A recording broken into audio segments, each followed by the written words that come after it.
Hey, welcome to Lead Up Podcast. I'm your host, Mike Harbour. This is the Elite Leader Series, where we interview elite leaders and explore driving behavior change and values-based strategy for building elite organizational cultures.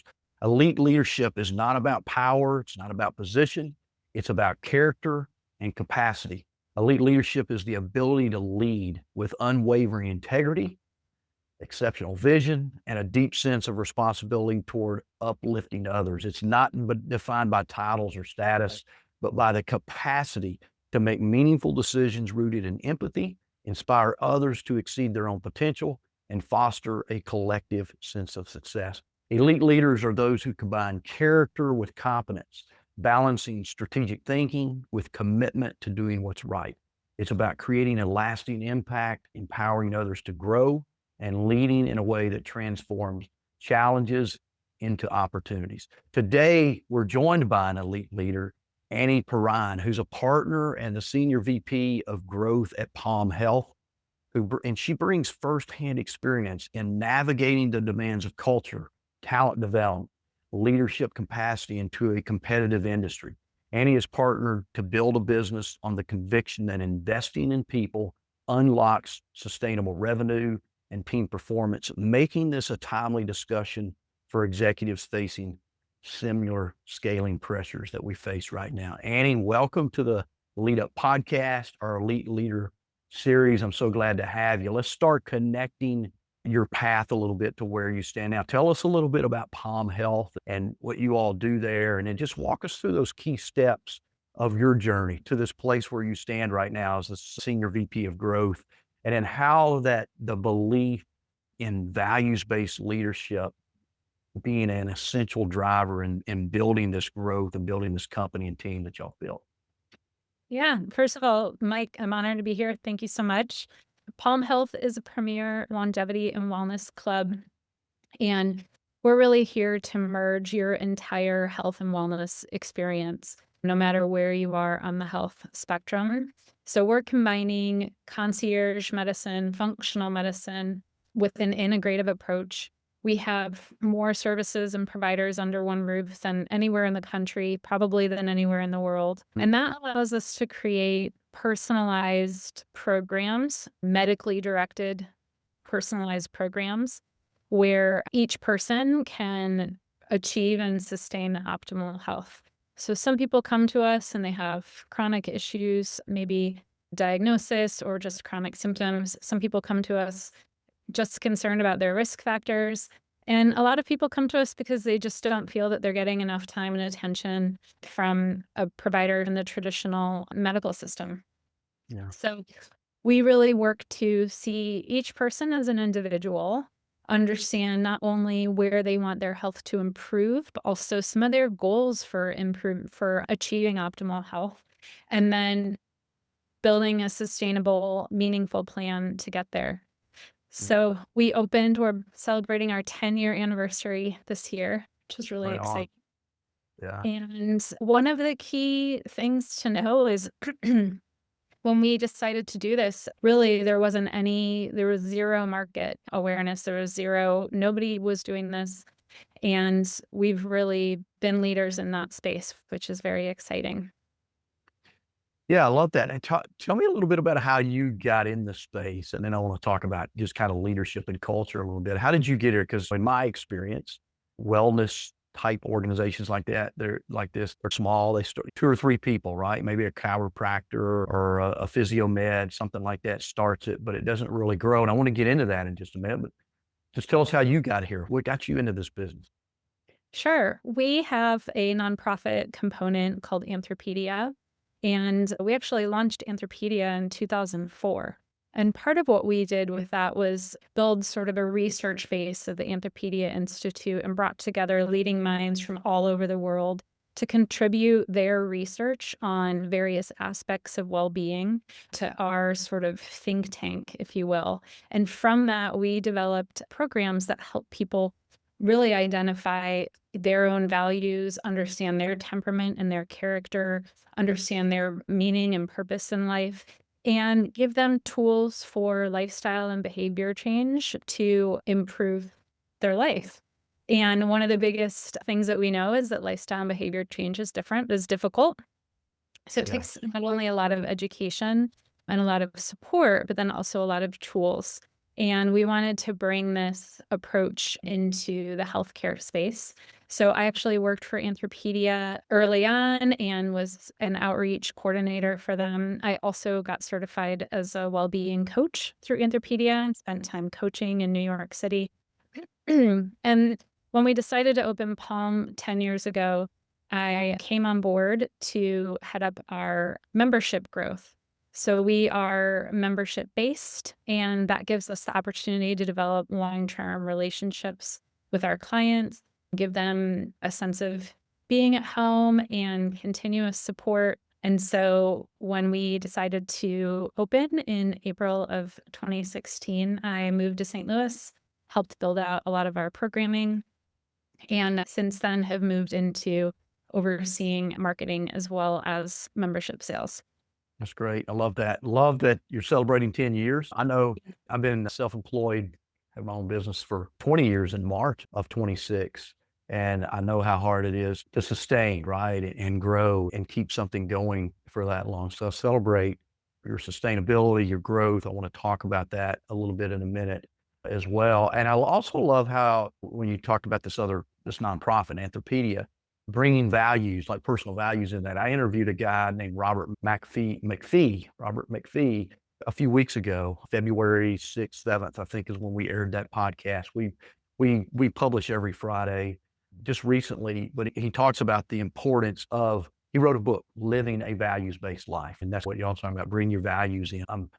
As you and I talked a few weeks ago before interviewing today, highly believe that values are the main driver of really all success, whether it's personal life or professional business leadership success as well. So that's where I want to get into. First of all, as we start this next little topic here, I want to understand the size of your team now. How many people do you have? Because I'm sure it started small, but how many people do you have? And then talk about what internal efforts you're prioritizing right now at Palm Health to cultivate leadership capacity, to advance in the growth, the goals, how y'all have gone through that over the years, particularly through development of individual leaders, right? And then coaching them in a way that aligns with this idea of values-based leadership, a values-driven approach. Yeah. We actually started off not that small, definitely smaller than we are. Our clinic consisted of two physicians and one nurse practitioner, plus a support staff. But we have a cafe, we have a spa, we have personal trainers, chiropractics, acupuncture classes, an IB suite. And out of the gate, we had a lot of full-time employees, both as service providers and then support staff. We've now grown to have 4 full-time physicians and 4 full-time nurse practitioners and physician assistants, and expanded some of our teams, like our spa team and chiropractor team, personal training team. But really, we had more or less the same sort of blueprint that we have right now. We've just increased number rather than we haven't radically changed the structure of our organization, if that makes sense, which is really helpful because we have a lot of staff who have been with us for a long time. And that familiarity with clients is very meaningful. Those relationships are very meaningful. And it also has allowed us to lean on that for some of our leadership development. So at this point, we're at about 100 full-time staff and then probably 50 part-timers who come in and help with various services or things like that across the year. And we work, I think, on several levels that are of interest in terms of leadership development. So one is making sure that our director team is working on their own self-growth, and then also that they are directly accessible to more or less everybody in the organization. So that there are what we would call kind of many cross-departmental relationships. And that makes for a very tight-knit community. People feel that they all know each other, even if they don't see each other every day. And that just helps people feel really like a more meaningful part of something, particularly when you get to an organization including over 100 people. And we also have developed a lot of leadership trainings across our organization, but then also for each department and then for kind of each level of leadership. That early on really started with examining your own personal values, sharing that with your team. And we do very frequent check-ins around those personal values. Meanwhile, we also do trainings around the 5 dysfunctions of a team and a lot of those kind of classic concepts so that everybody has the opportunity to participate in that self-development and that cultural development for our organization. One of the biggest challenges is that we have so many different kinds of, we could call them departments, but businesses under one roof. And so the rhythm and energy levels of a cafe team is going to be really different than the rhythm and energy levels of a group of massage therapists and estheticians. And yet they're 40 feet away from each other all day long, and they're seeing the same clients. And so it's the same with our class instructors and personal trainers and nurses and physicians. And we work really hard to build a culture of collaboration, of caring. And so those are our 2 keywords. And really looking at, we also, all of our employees have a membership. And so we talk about our employees as being members as well. So we're also there to take care of each other and be of service to each other. And that really helps break down those walls of, you do this and I do this, and my goals are over here and your goals are over here. And then lastly, we have 5 North Star metrics that we discuss with every team on a regular basis. And everybody understands that we're all in the same boat, rowing towards those metrics together. And that gives us the opportunity to celebrate progress and wins together. Yeah, that's so good. I think the perk of having a massage therapist access to that all the time, that would be a great perk to make me want to stick around and be a part of the team. I don't get enough massages. I need to join your team, maybe. Yeah, come visit. Yeah, I'm gonna go to yoga later today, and one of my colleagues has signed up for the class, and we'll be in there with 10 or 15 members, and it's a wonderful opportunity. We're walking our own journey of well-being alongside our members. So it's a wonderful opportunity to really, intentionally cultivate community and build those relationships that are meaningful for us, not just professionally, but also personally. I think it's important too as a leader, not just as a leader, as an employee of an organization. I often recommend this in the hospitals. I do a lot of work in the hospital space, and I recommend that they be a patient for a day, starting with the parking lot. What's it like from the parking lot all the way through the back end of a visit? Because when we don't know where the bottlenecks are. We don't know where the poor attitude employee is, those kind of things. And so you guys, it's a little bit easier for you to do that because you're not really a patient, you're a member. You're getting some things that you want to get. But I think it's important because you can experience the culture, you experience the member experience, so to speak, and can make recommendations for improvement because you're going through that. Talk about some things you're doing. So I love your 5-star metrics that you said, your 5 North Star metrics that you mentioned. And you mentioned talking about those. Tactically, what are you all doing to really keep those 5 North Star metrics in front of people? How do you talk about those in a way that doesn't just sound like a banging gong to someone, but really inspire them to keep moving forward in that direction? Yeah. We really focus on the day-to-day interactions, those small, meaningful moments with members going above and beyond, and how each person has the opportunity to do that at Palm and to be of service every day. And that is what adds up to those 5-star metrics and those 5 North Star metrics. And our member retention rates are one of those. And that's a number that, is the result of an entire year. So how do you break that down and make that meaningful for each person working at Palm? And so we really talk about on a team and employee level, what does caring and collaboration look like? Because it is going to look different. But we know that being caring and being collaborative leads Mm. to the outcomes that we're looking for. And of course, member retention, of course, that's a business goal, but it's also one of our goals as an organization is to build community and to help people achieve results in their health and well-being. And you're not going to do that if you have a poor experience and don't come back. So we've really chosen North Star metrics that have meaning behind them for our members. And then we've worked to break those down into what are the behaviors and attitudes that we need to have across teams to lead to those metrics. And of course, that's the beauty of it. That's going to look very different for someone working in the cafe as it is for somebody delivering an IV to someone, as it is to a therapist or counselor. But at the heart of it, what we know is that we want people to come in with an attitude of being of service to others. And that really breaks down to being caring and collaborative.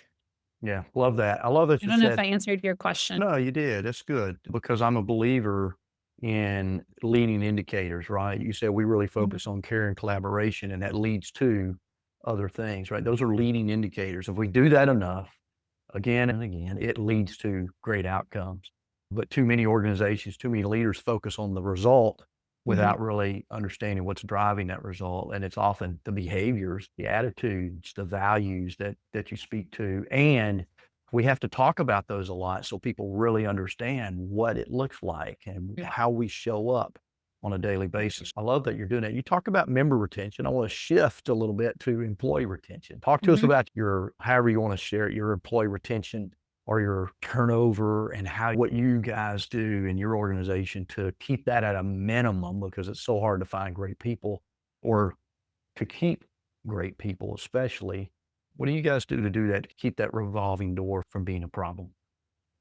Yeah, I think it's very similar to our approach with members, which is everybody who works at Palm is treated like an individual and person who is meaningful just in their own right.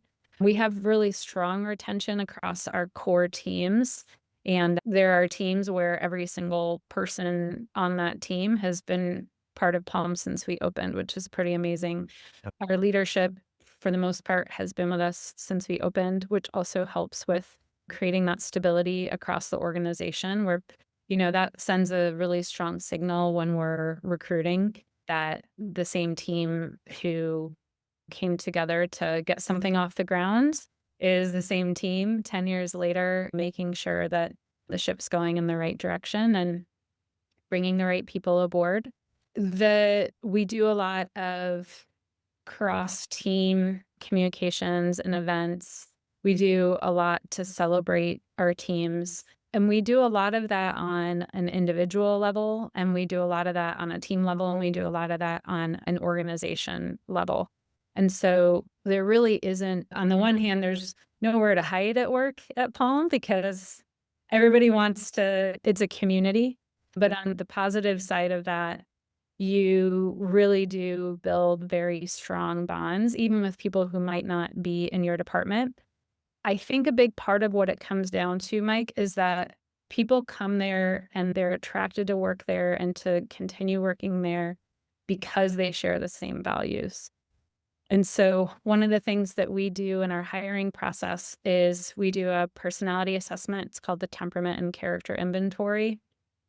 Two of the things that we look for are cooperativeness and reward dependence. And reward dependence, it can be a strength and a weakness depending on the situation that you're in. But globally, we like to see that be a little bit on the high side because it indicates people who want to make other people happy, which is really important in a service industry.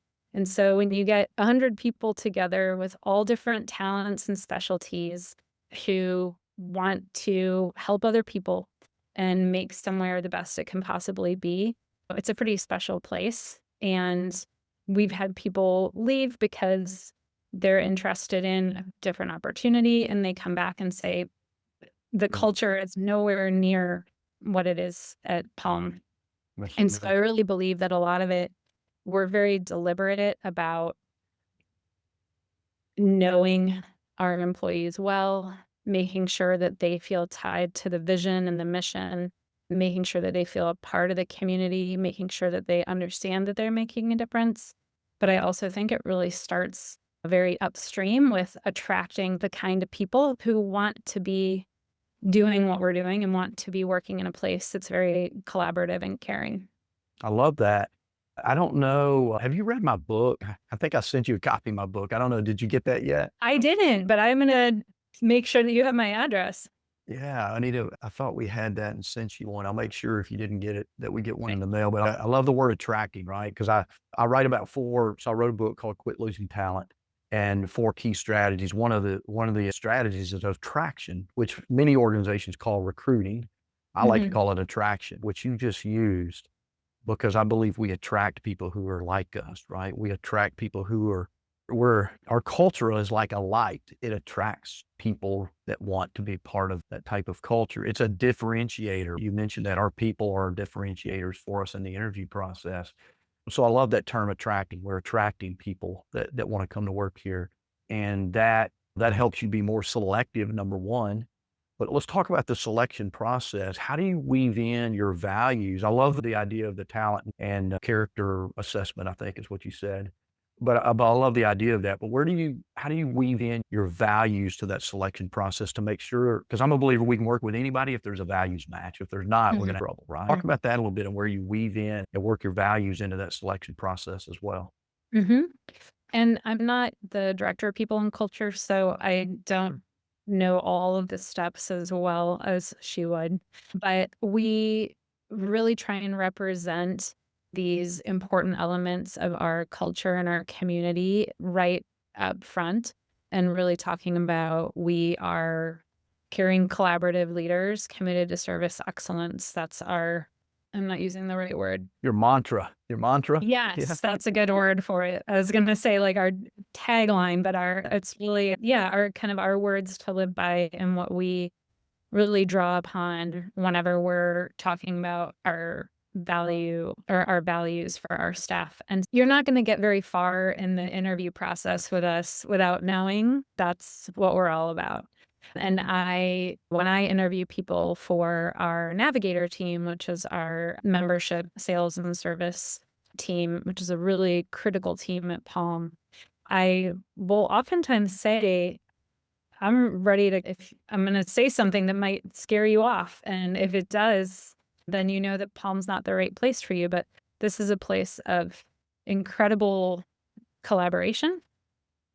And we're also a place that there's a lot of, we started 10 years ago, so we've really learned what does and doesn't work, but also we are a community. We're committed to continuous improvement.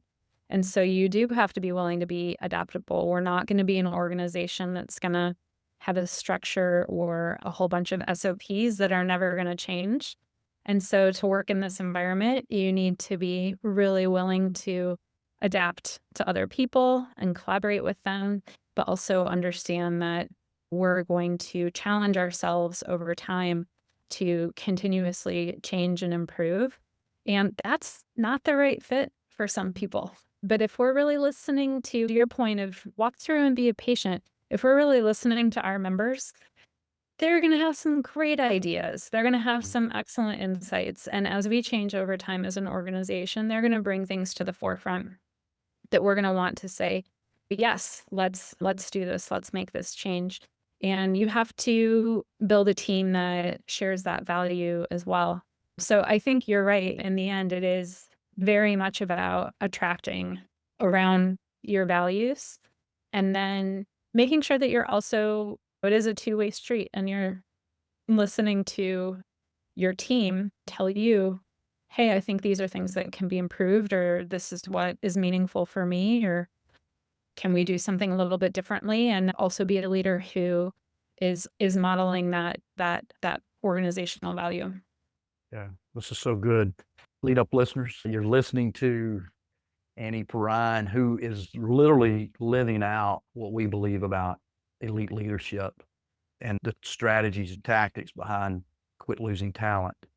And her company's doing a fantastic job of that. And this is why they've been able to sustain their success over the last 10 years and have a near zero turnover rate and a culture that continues to attract great people that want to come to work there. When we implement these things over and over again and again, they're leading indicators of our future success. And certainly Palm Health is doing that. So Anney, this is a great, fantastic conversation to help our listeners just say, yeah, I need to do more of that. And I can do more of that because here's somebody that is doing that. But as we land the plane here, what final piece of advice would you offer our listeners as it relates to values driven leadership and why fostering this intentionally is so important, especially today and while you're trying to scale and grow? Because look, we can have a nice feel good culture, but that doesn't pay the bills, right? We got to have a nice feel good culture that also scales and grows and brings in a revenue as well. So just, I'll let you land the plane for us around that last topic here as we wrap up today, Anney. All research in mental and physical health points to the fact that when we have purpose and meaning in our lives, our outcomes are going to be stronger and longer lasting. And that, of course, is on an individual level, but I think it's also on an organizational level. And what we want for our patients is what we want for our employees and what we want for our organization. And I think that when you really crack that nut and allow people to look at that aspect in you, in fact, encourage them to look at that, they that gives them the opportunity to commit on an even deeper level to what they're doing or not. In which case, if someone isn't a great fit for your organization, you want to find that out and help them move on to what is going to be a great fit for them. But I think that having leadership that can really set a vision, and then having leadership and managers that can help the team connect to that vision is really important. But I really think that the way that you do that is through having shared meaning and purpose, which part of that really does tie into organizational values and individual values. And so there is that, it's a very intangible aspect, but hey, you would know better than I do. How many hours of our lives do we spend at work? And more, as we see, especially generationally, the workforce is getting more and more oriented to wanting that to align with what's important for them and how they want to live their lives and spend their time. I think that it's really the future of organization building and the future of employee retention. And so I look back at everything that we've done to create that and build that, and I'm really proud. And I think that organizations that haven't really dipped their toes into that yet, you're more just missing a dimension of your organization and the relationship with your employees that I think actually leads to much higher satisfaction across the whole organization. Yeah, so good. I love how you put that. The future of leadership, right? It's the future of organizational culture. You guys at Palm Health were ahead of your time in building this type of business, this wellness business, right? It's a big deal now. There are wellness businesses popping up all over the country now, but you guys were ahead, and y'all are a thought leader in this business. I know people come and learn what y'all are doing, but you're also ahead of the curve when it comes to building a culture that's future ready. And and I love how you put that, Anney. I'm a Gen Xer. I'm assuming you are. You're close to my age anyway. We're Gen Xers, and our value was really found in the paycheck. We get paid every Tuesday. Okay, we're good, but the generations behind us, they need more than that. They need a purpose. They need a meaning to really give that extra effort. My generation, you mentioned how many hours, 8 hours wasn't enough. It's 10 hours, especially in leadership, right? It's a 10-hour day most days, especially in healthcare leadership. It's never an 8-hour day job. But the generation behind us, we've got to start building our culture that give them meaning and purpose so that they will stay with us longer. They'll be more engaged longer and want to give us a little bit more discretionary effort at work and not feel like they're just a cog in the wheel, so to speak, in doing the work. So this is a great conversation. I love how you talked about building a culture that's future ready.